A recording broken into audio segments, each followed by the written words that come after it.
If you've struggled with your weight for some time, you've probably been bombarded with quick fixes, magic diets, and so-called easy solutions.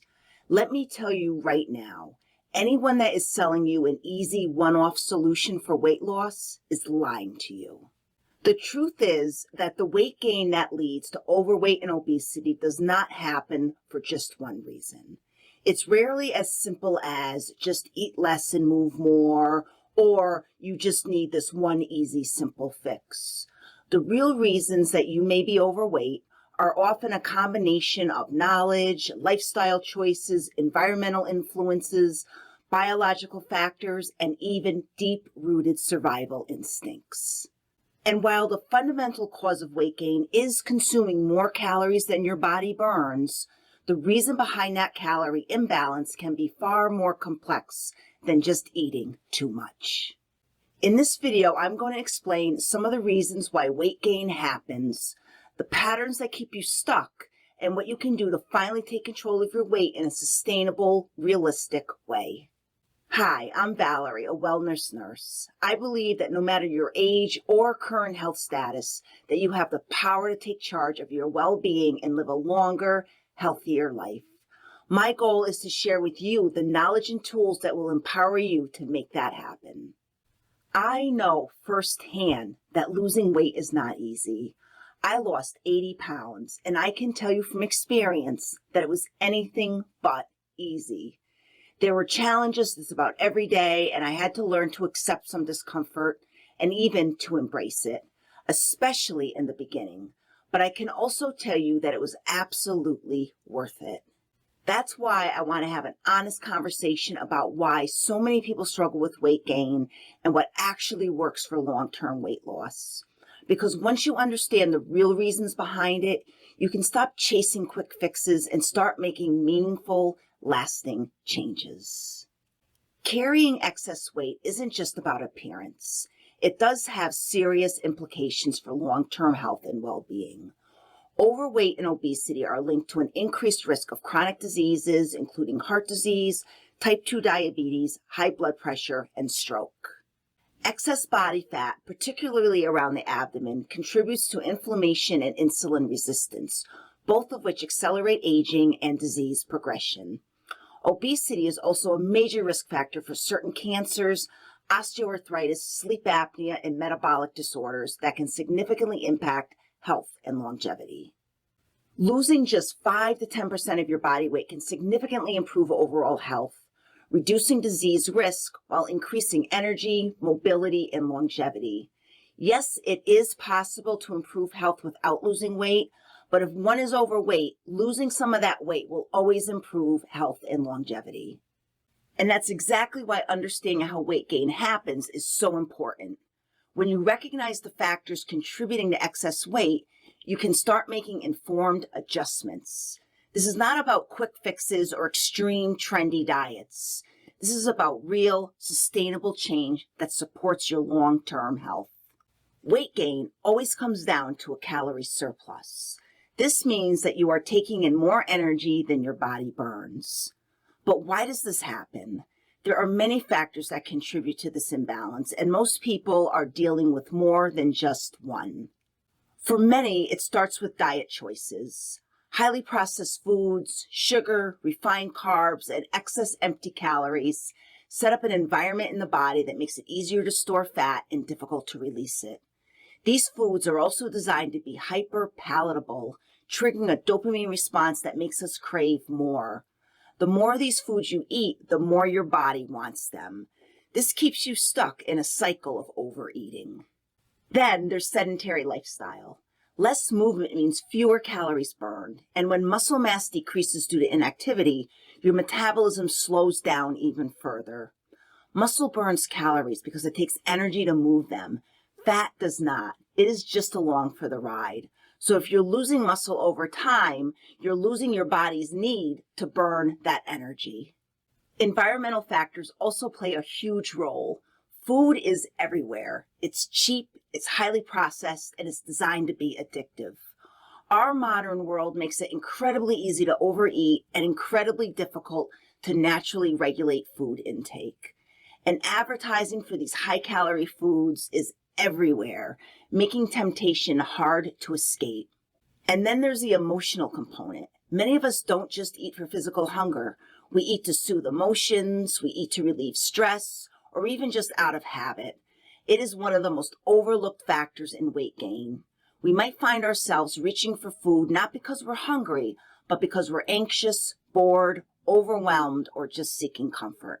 For many, this pattern starts in childhood. If food was used as a reward, a distraction, or a source of comfort growing up, it can become the default coping mechanism in adulthood. When we were upset, we may have been handed a treat to make it better. Over time, food becomes associated with emotional regulation, something to turn to when we feel stressed, lonely, sad, or bored. And the tricky part is that emotional hunger and physical hunger can feel very similar. If we don't recognize the difference, we can end up eating to satisfy emotions rather than our true energy needs. This leads to overeating, weight gain, and a cycle of guilt and frustration because no amount of food can truly resolve the emotional needs behind it. This pattern can be broken by becoming more aware of why we eat, not just what we eat. We can start to separate true hunger from emotional triggers. Developing healthier coping strategies like movement, deep breathing, or simply allowing ourselves to sit with uncomfortable feelings without numbing them with food can make a big difference in long-term weight management.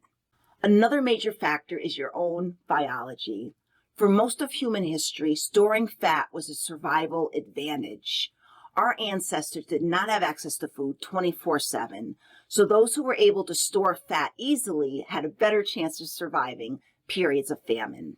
But today, there are no famines. Food is always available, and that's a good thing. But our bodies are still wired to hold on to fat in case of an emergency that never comes. This is why some people gain weight more easily than others. They are the survivors. Now add to all that other factors like hormonal imbalances, poor sleep, age-related metabolic changes, and gut health issues, and it becomes clear that weight gain is rarely just about eating too much or not exercising enough. So if you're struggling with weight, the first step is to identify the patterns that are keeping you in a calorie surplus. This is where self-awareness comes in, but it has to come from a place of curiosity, not judgment. The goal isn't to criticize yourself for past habits, but to observe and understand them so that you can start making meaningful changes. One of the best ways to do this is journaling your eating habits. Not just what you eat, but why. Are you actually hungry, or are you eating because you're stressed, bored, or overwhelmed? Are you reaching for food because your body truly needs energy, or is it just a habit? The key here is to analyze, not criticize. When we judge ourselves too harshly, it creates guilt, which often drives us right back into the same patterns that we are trying to break. But when we step back and look at our behaviors with curiosity and self-compassion, we can start to recognize triggers and make conscious, intentional changes without the cycle of shame and frustration. Weight loss is not about being perfect every single day. It's about learning, adjusting, and making gradual shifts that align your habits with your long-term health goals. One of the most effective ways to reduce calorie intake without feeling deprived is to focus on nutrient-dense whole foods. Eating foods high in fiber, healthy fats, and protein keeps you fuller longer and naturally reduces cravings for those processed high-calorie foods. Things like vegetables, legumes, nuts, seeds, and high-quality proteins help stabilize blood sugar and make it easier to regulate appetite. Eating more vegetables is an especially useful tip because vegetables are low in calories, yet they are high in fiber to fill you up and high in nutrients that will meet your nutritional needs and deeply satisfy you. At the same time, cutting out sugar, flour, and processed foods removes the triggers that lead to overconsumption and fat storage, as well as all those empty calories that come along with these foods. When you eat foods that nourish your body, you're less likely to overeat because your body is actually getting what it needs. And another thing, you don't need to eat every 2 to 3 hours to boost your metabolism. Eating constantly throughout the day can actually disrupt hunger and satiety cues, making it harder to regulate appetite naturally. So try to start spacing your meals out more. It will get easier with time. One of the biggest lies that you see in the weight loss industry is that someone's tip, someone's secret, or their special way of eating will make weight loss easy. Any type of habit change is going to be difficult, and add on to that any contributing factors. It requires effort, patience, and a willingness to face discomfort at times. But that discomfort is temporary. The changes you make today will get easier over time. Your body will adapt, your cravings will change, and you'll start to feel better, stronger, and more in control.